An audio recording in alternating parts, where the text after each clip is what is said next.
მოგესალმებით მეგობრებო და მოდი ყველანაირი შესავლის გარეშე პირდაპირ გეტყვით თუ რის განხილვას ვაპირებთ დღეს. სადღაც 3 თვეზე მეტი გავიდა, რაც ბოლოს ვიდეო დავდე საერთოდ და რაღაცათო გადავწყვიტე უცებ რომ კიდე ახალი ვიდეო გადამეღო ძალიან დიდი ხნის შემდეგ. ასე აეწყო, ვერაფერს ვერ გავაკეთებთ, მაგრამ საბოლოოდ დავუბრუნდით მოკლედ ვიდეოებს კიდევ ერთხელ.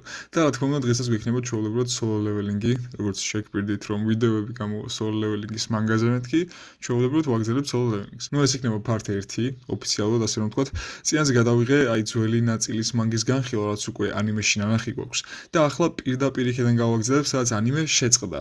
და ვისაც ანიმე ნანახი არა გაქვთ, ქართულ ვერსიას ვერ გირჩევთ, იმიტომ რომ ქართულად არ ვიცი სად დევს ის მონაკვეთი, სადაც ახლა ანიმე არის გაჩერებული, მაგრამ თუ ინგლისურად შეგიძლიათ ამ ანიმეს ყურება, დევს 9 ანიმეზე, ეგრე ქვია.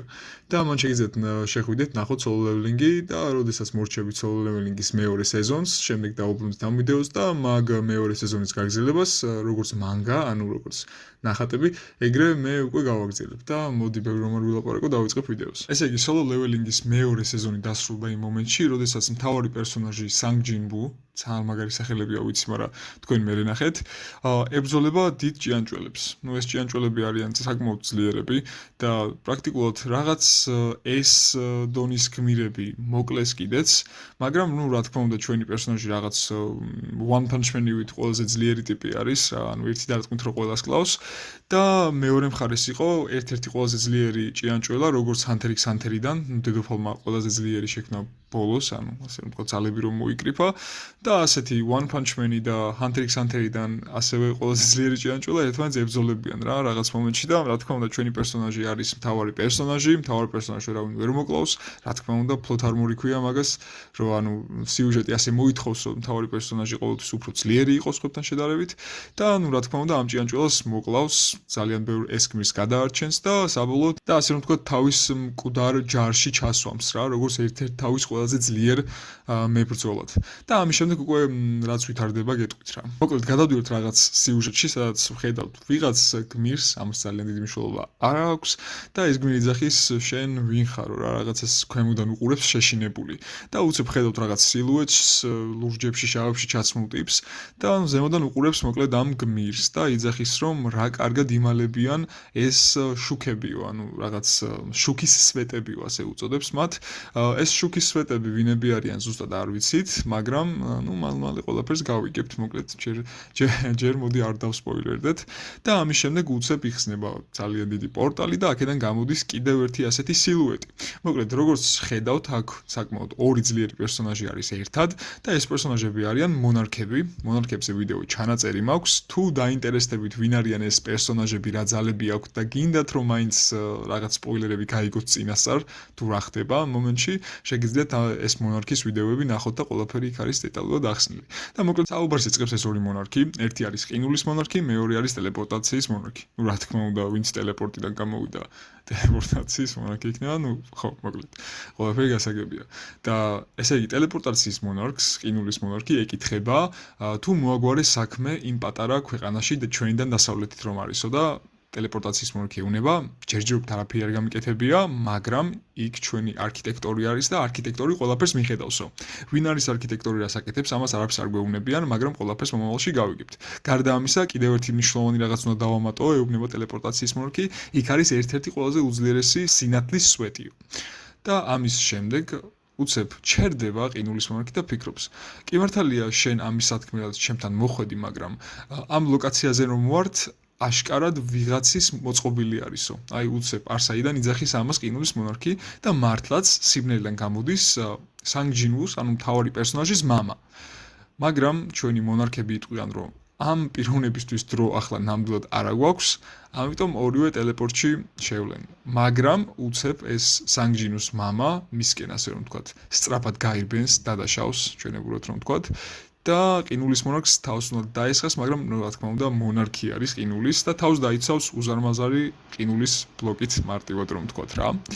და ყურადღებას მაინც არ მიაქცევს დიდად სანგჯინუს მამას და პორტალში შევა, პორტალი დაიხურება და ეს მომენტი ასე წყდება.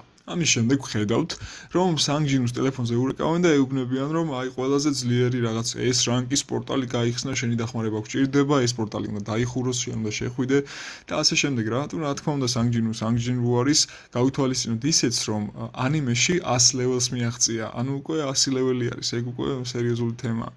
ხო და მოკლედ თავისი ლეველიც უკვე მაღალზე აქვს, მარტო შეუძლია რომ შევიდეს ამ S რანკის პორტალში. და შევაკიდეც რა.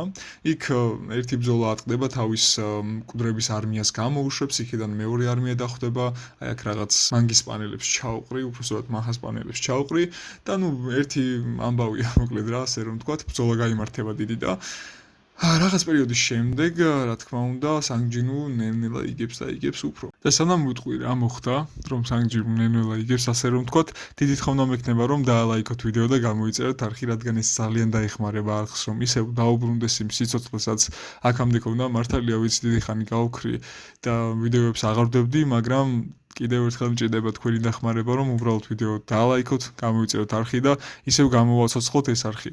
რაც უფრო მეტი ლაიქი იქნება, რაც უფრო მეტი გამომწერი იქნება, რაც უფრო მეტი კომენტარი იქნება, მივხვდები რომ მოგწონთ ეს კონტენტი და კიდევ უფრო მეტს გადავიღებ. აბა გავაგრძელებთ ახლა რა. ხედავთ რაღაც უზარმაზარ დრაკონის ფორმის მონსტრს, რომელიც სანგჯინუს ეუბნება, რომ ძალიან ძლიერი ტიპი ხარო, მარტო შემოხვედი პორტალში და პლუს ძალიან ძლიერი არმიაც გყავსო, მაგრამ შენი არმია ჩემ არმიასთან შედარებით არაფერი არ არის და ახლა ნახავ რატომო რა და იძახის რომ გამოდითო. თავის არმიას ეუბნება რომ რაღაც ჯუნგლებში არიან დამალულები, ასე რომ ვთქვათ, სანგჯინუს ირგვლივ და ამ ჯარს ეუბნება რომ გამოდითო რა და თავისი ჯარის მაგრად გამოდის სანგჯინუს მკვდრების არმია და ეს ტიპები, რომლებიც ჯუნგლებში იმალებოდნენ, მკვდრები არიან რა, ძირსყრიან. და ეს ძალიან გაუცებული არის რაღაც დრაკონის მეფე ბოსი თუ ვინც არის. ხო და სანგჯინუ ახლა იძახის რომ პირიქით მოდი მე დაგესხმები თავსო და მოკალითო რა. გაიმართება იქ ბრძოლა, რა თქმა უნდა, სანგჯინუს ჯარი უკვდავია, ერთმანეთს რაღაცა შეუტევენ, ბევრი თავდასხმა, ასე შემდეგ და რა თქმა უნდა, სანგჯინუ ამ ბრძოლას მოიგებს. კიდევ, ყოველთვის სანგჯინუ იგებს ბრძოლას, უკვე ისეთი ძლიერი არის, 100 ლეველზეა ბატონი, სხვანაირად როგორ იქნება. ხო და მოკლედ ამ ბრძოლას მოიგებს, მიდის ამ მონსტრთან და იმის გამო რომ თამაშის წევრი არის სანგჯინუ და solo leveling-ს აკეთებს.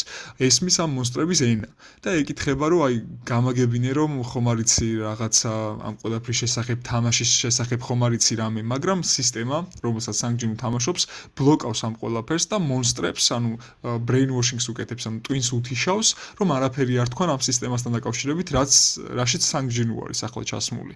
და სანგჯინუ იტყვის რომ კიდევ ერთხელ ვერაფერი გაკეთდა, პასუხები ვერ მივიღე, თამაშმა ისევ დამიბლოკა პასუხები და ცოტა დამწუხრებულია, მაგრამ შემდეგ ახსენდება რომ მას აქვს დაწყეული 5-დან მოპოვებული გასაღები, რომელსაც სჭირდება 100 ლეველი, ანუ მისი წინა პირობა იყო რომ სანგჯინუ ყოფილიყო 100 ლეველი, რომ ეს გასაღები გამოეყენებინა. და გამოიცანით ეს გასაღები რისი არის? რა თქმა უნდა, იმ ორმაგი გამოქვაბულის, სადაც სანგჯინუ პირველად კვდებოდა და შემდეგ თამაშის წევრი გახდა. მაგრამ ამ გასაღებზე წერია რომ ამ გასაღების გამოყენება შეიძლება მხოლოდ 400 საათის შემდეგ, ანუ მოპოვებიდან 400 საათის შემდეგ. და სანგჯინუს უკვე 100 ლეველია, შეუძლია ამ გასაღების გამოყენება და წინ აქვს 400 საათი, რომ დაბრუნდეს იქ, სადაც ეს ყველაფერი დაიწყო. და რა თქმა უნდა ძალიან გახარებულია და რაღაცა შემართებითაა, რომ აინტერესებს გაიგოს ყველაფერი, თუ როგორ გახდა ამ თამაშის ნაწილი, საიდან მოდის და ასე შემდეგ. ამიტომ ელოდება მოკლედ ამ 400 საათის გასვლას. სანგჯინუ ბრუნდება ამის შემდეგ თავის გილდში. გილდი როგორც არის ამ პორტალებში ვინებიც შედიან იმათი, ასე რომ ვთქვათ, კლანი ჯგუფი, როგორც გინდათ უწოდეთ და სანგჯინუმ გააკეთა თავისი, სადაც მხოლოდ 2 ადამიანი არიან და ბრუნდება ამ გილდში, ასე რომ ვთქვათ, თავის მეგობარს ნახულობს, ეს და თავის მეგობარი ჭდებიან და განიხილავენ იმას, რომ კიდევ მესამე წევრი ჭირდებათ, რომ სრულყოფილი გილდი იყვნენ და გარდა ამისა ფიქრობენ სახელზე, რა შეიძლება დაარქვან ამ გილდს. და სანგჯინუ იტყვის, რომ მოდის solo leveling-ი დავარქვათო, ხუმრობით. არ მოეწონებათ ეს იდეა, რა თქმა უნდა. არავის, მაგრამ ამას იტყვის და ფიქრობს, რომ ეს სახელი ქვია მაგის გილდს. ამის შემდეგ კარიბზე აკაკუნებენ და არის ის გოგონა, რომელიც ანიმეში იძახის, რომ სანგჯინუს ცუდი სუნი არ აქვს. ანუ მაგის გარდა ვერ გავიგე, ამ გოგოსა და სანგჯინუს შორის კავშირი საერთოდ რა არის, იმის გამო მოეწონა, რომ ვაუ, რა მაგარი სუნია. არა, ხო, კაი. რა მშობა აქ ნუ გამშვით და მოკლედ ამის შემდეგ სანგჯინუ ამ გოგონას ეუბნება რომ თუ გინდა რომ ჩვენი გილდის წევრი გახდე რაღაც ტესტი უნდა გაიარო და ეს გოგო რა თქმა უნდა შემართებით არის აუცილებლად უნდა რომ სანგჯინუსთან იყოს იმიტომ რომ მაგარი სუნი კაი შო აღარ ხუმრობთ და სანგჯინუ ამ გოგონასა და თავის თავს გადაატელეპორტირებს რაღაც საბრძოლო სტადიუმთან. აქ ის გოგონა აიღებს ერთ-ერთ საბრძოლო ხმალს, ნუ სავარჯიშოს ასე რომ ვთქვათ, და სანგჯინუ ეუბნება რომ ახლა მე გამოვუშვებ ჩემს ერთ-ერთ ყველაზე ძლიერ ჩრდილს და შენ თუ ამ ჩრდილს დაამარცხებ, რა თქმა უნდა, ჩვენი გილდის წევრი გახდებიო. და გამოუშვებს იგრის. რა თქმა უნდა, იგრისი ერთ-ერთი ყველაზე ძლიერი ხმით მებრძოლი არის და ნუ ჩათვლის რომ ნუ მშვენიერი ბრძოლა იქნება მათ შორის. და გარდა ამისა, როგორც იცით, სანგჯინუმ ერთ-ერთ გამოქვაბულში მოკლა დემონების მეფე. დემონების მეფეს ჰქონდა განსაკუთრებული ხმალი, რომელსაც შეეძლო ყოველ მოქნევაზე შეექმნა ჭექაქუხილი. და აი ამ ხმალს, ანუ ასეთ ძლიერ ხმალს მიცემს იგრის. რომ იბრძოლოს ამ გოგოსთან ერთად. მაგრამ ნუ რაღაც ასე რომ ვთქვათ, ამ გოგონაშიც არის ეს სინათლის სვეტი, რაც ჯერ არ ვიცით რა არის და არ ვამბობ. და როდესაც იგრისთან ბრძოლას დაიწყებს ეს გოგო, იგრის გაანადგურებს, ანუ მოუგებს. და ამის შემდეგ ეს გოგონა ეუბნება სანგჯინუს, რომ ვიცი რომ ეს შენი ერთ-ერთი ყველაზე ძლიერი ჩრდილი არ არისო. და გამოუშვი მე ვიზეც ვფიქრობ აი ის ჩრდილიო. და ნუ რა თქმა უნდა მიუთითებს ბერუზე. ბერუ არის ყველაზე ძლიერი ჩრდილი სანგჯინუსი ამ მომენტისათვის რა, იმიტომ რომ ძალიან ძლიერი ჭიანჭველა არის, ასე რომ ვთქვათ. გამოუშვებს მართლას ბერუს სანგჯინუო. და წავა ბერუსა და ამ გოგონას შორის აი სერიოზული ბრძოლა. თავიდან თითქოს ბერუ თავის ბოლომდე ძალას არ იყენებს, რადგან სანგჯინუ უთხრა რომ არაფერი დაუშაო გოგონასო და აი ამ გოგონას ყოველ დარტყმას, ყოველი ხმის დარტყმას აი თითქოს ისე იშორებს რომ ვითომაც არაფერი აი დოჯავს აი ისე ჩაივლის რომ ფეხსაც კი არ ამოძრავებს ადგილიდან ბერუ. და ეს გოგო ძალიან გაბრაზდება და უფრო რაღაცა უფრო მეტად შეუტევს. და ბერუც ამას რომ დაინახავს რომ ეს გოგო მაგრად უტევს, ძალიან გაბრაზდება, თავისი ინსტინქტები დაუბრუნდება, როცა ჯერ კიდევ ცოცხალი იყო, თავის რაღაცა კლანჭებს ბოლომდე გამოუშვებს, ხმალს გადაუტეხავს ამ გოგოს და ეს გოგო გატეხილ ხმალს თავისი ძალით, ასე რომ ვთქვათ, აღადგენს და ბერუს ჩაარჯობს რა, ანუ სიანს მიაყენებს. ამაზე ბერუ საერთოდ გაგიჟდება და მთელი თავისი ძალით, აი ეს გოგო საცა უნდა მოკლას და ნუ რა თქმა უნდა ჩვენი მთავარი პერსონაჟი უძლიერესი სანგჯინუ რაღაც ზესასწაული, ალბათ ყველაზე One Punch Man-ი, ასე რომ ვთქვათ, ამ მთლიანი მანხასი, ნუ ამათ შორის ჩადგება და ბერუს ეტყვის რომ ბიჭო რას აკეთებ, ანუ კინაღამ გოგონა მომიკალიო რა და ბერუც რაღაცა მუხლებზე დაეცემა რომ აი მე ბოდიში, დიდი ბოდიში. და მოკლედ ასე წყდება ეს ბრძოლა. და სანგჯინუ ეუბნება ამ გოგონას რომ ასე ძალიან დახარჯო არ გჭირდებოდა საერთოდ, იმიტომ რომ გილდში ისედაც აყვანილი ხარ და უბრალოდ ვერ ხვდები ასე ძალიან რატომ გინდა ჩემთან ყოფნა. ანუ ჩემი ინტერესი გაქვს მოგწონვა რომ და ეს გოგო ცოტა ხანი ჩუმად დგას და შემდეგ ბოლოს იძახის რომ მე მგონი კიო. აი ასე მთავრდება მოკლედ ეს ჩაპტერი. ნუ ძალიან დატვირთულიც არ იყო ასე ვიტყოდი, მაგრამ ბევრი საინტერესო რაღაც გავიგეთ. რაც გავიგეთ იყო რომ უკვე სანგჯინუ ბრუნდება, საიდანაც ყველაფერი დაიწყო რომ გაიგოს თუ საიდან მოდის ეს თამაში, რა არის, როგორ შეიქმნა ეს თამაში, გავიგეთ ვინ შეიძლება იყოს არქიტექტორი. ეგეც საინტერესოა. გავიგეთ მონარქები რომ ერთმანეთს ხვდებიან, მონარქების წინააღმდეგ რომ არის ასევე სანგჯინუს მამა და ბევრი საინტერესო რაღაც. რომ ბერუ სხვათა შორის მართლაც ძლიერი ჩრდილი არის სანგჯინუს. და ყველაფერს კიდევ უკვე მერე და მერე გავაგრძელებ, რა თქმა უნდა, თუ დაალაიქებთ ვიდეოს და გამოიწერთ აქს. რაც უფრო მეტი ლაიქი ექნება და რაც უფრო მეტი ახალი ადამიანი გვეყოლება, რაც უფრო მეტი კომენტარი გვექნება, მით უფრო მიხვდები რომ გინდა და კიდევ გავაგრძელო ეს solo leveling-ის მანხას, ანუ მანგას განხილვა. და ხო, ამიტომ გამოიწერეთ არხი და ლაიქით ვიდეო და აბა მომავალ შეხვედრამდე.